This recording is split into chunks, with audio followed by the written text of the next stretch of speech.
Hi, everyone. We're going to talk all about the spring forward time change, which is coming up in a little bit. And I know that the term time change just makes every parent of a baby or a young child go, drat. This is the worst. And it really is. These time changes are just, they mess with you because usually you feel like you've got your little one on this great routine, you've got a great rhythm going on, and then all of a sudden this time change just has to throw everything out the window. So let's talk about what happens during this spring forward time change and what you can do about it. So I just want to start off by saying that this specific time change is a lot less evil than the fallback time change. Honestly, this is really not the time change for the most part that we need to be worrying about here, because unlike the fallback time change, where your little one's schedule goes back by an hour, and so your little one's 6:30 wake up becomes a 5:30 wake up, with the spring forward time change, it's the opposite. Your little one's 6:30 a.m. wake up becomes 7:30 overnight.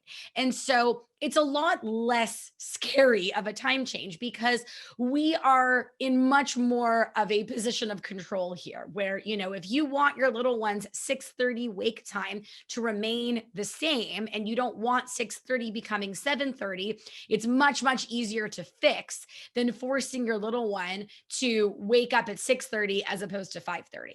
So that is the good news.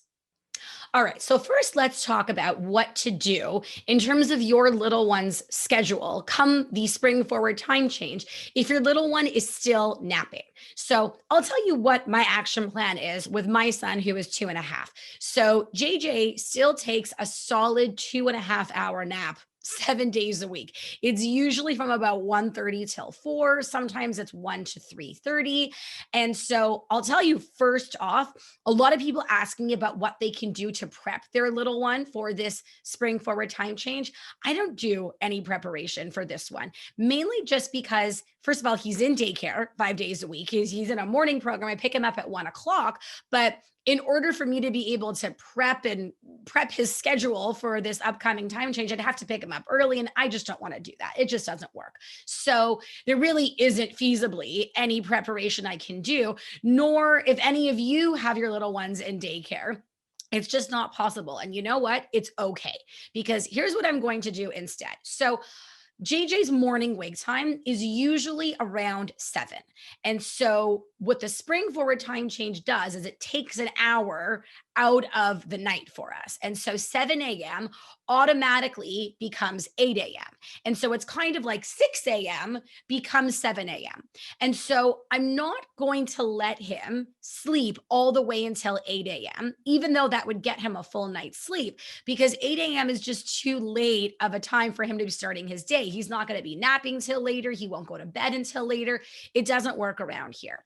But if I wake him up at 7 a.m. new time, he's probably going to be really, really tired and cranky because he would have missed out on a full hour's worth of night sleep.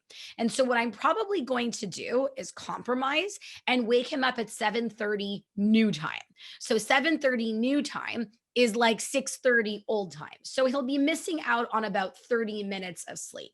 Does it mean he's going to be a little bit crankier than usual? Probably. It's par for the course, right? Because remember, time changes do suck, even the spring forward one.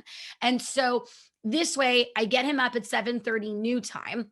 And then I will make sure to jam pack the morning with lots of activities and lots of things to tire him out, so that by 1:30 new time, he will be ready to go down for his nap, which is 12:30 old time. He doesn't usually nap around 12:30, but if I make sure to really jam pack the morning with lots of activities, then the goal is for him to actually be tired by 1:30 new time. And then if I can get him down 1:30 new time, then I've got him back on his regular schedule, where he naps from, say, 1:30 till 4, goes down for the night for about 8:15, 8:30, and then he is back on the schedule that he is used to being on. I mean, it might take him a couple days still to adjust nonetheless and not be completely out of sorts, but that's one tip that you can utilize to quicken the process to get your little one back onto their regular schedule. And that is just,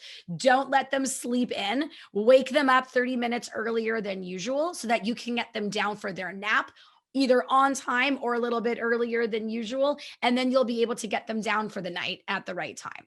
So let's use an example of a baby that's napping twice a day. So let's say you have a 1-year-old who's usually up for the day around 7 and then takes their first nap around 10. So it's the same thing. 7 a.m. becomes 8 a.m.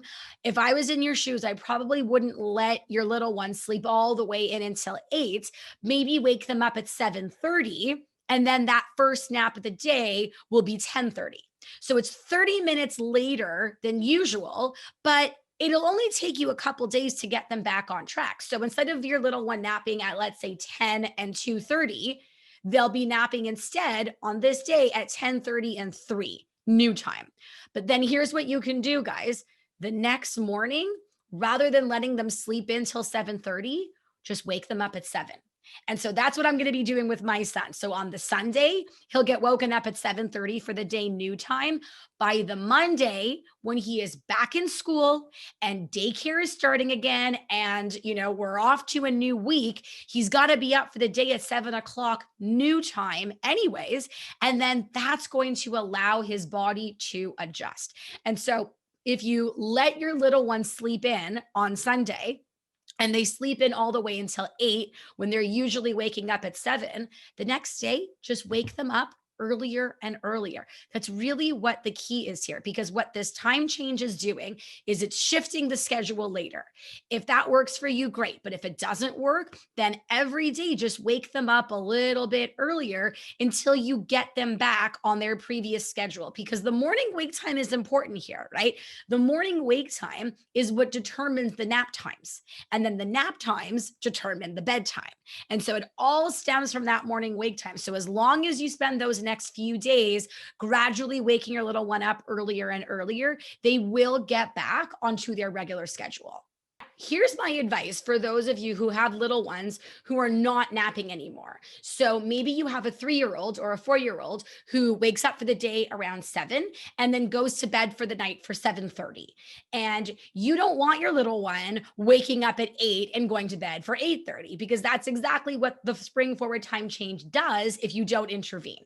And so what I would do in that situation, what I did do, what I am going to do with my girls who are now 9 and 7, of course, who are not napping, is as follows. I am going to make sure that they are up for the day by 7 or 7:30 new time. So that is 6 to 6:30 old time. What I am also going to make sure of is that we have a jam-packed day with lots of activity, so that by the time they go to sleep, which is now between 8 and 8:30, they will be tired. And that's what I would suggest that you do if your little ones are not napping. So if you have a 4-year-old who is waking up at 7, going to bed at 7:30, and you don't want everything shifted by an hour, just have a really busy day planned with lots of activity so that they are actually tired by, let's say, 7:30 new time, which is 6:30 old time. And then, of course, the key here, if they still don't go to bed until later because they're just not tired, that's fine. Just make sure that the next morning you start waking them up earlier so that they do get tired by their normal regular bedtime. And if I didn't mention this before, this is very, very important. Make sure that you have heavy duty blackout blinds in your little one's rooms, because what the spring forward time change does is it lengthens the day and it shifts the day later. And so it means that all of a sudden, we in the Northern Hemisphere are going to be getting a lot more natural sunlight in those early evening hours. And so on top of your little ones claiming that they're not tired because their whole day got shifted an hour later and they're legitimately not tired, when they have all this sunlight beaming through the room, which is going to tell their bodies that it's time to wake up and it's time to go and play, it's going to to be extra hard for them to actually be able to go to sleep and stay asleep.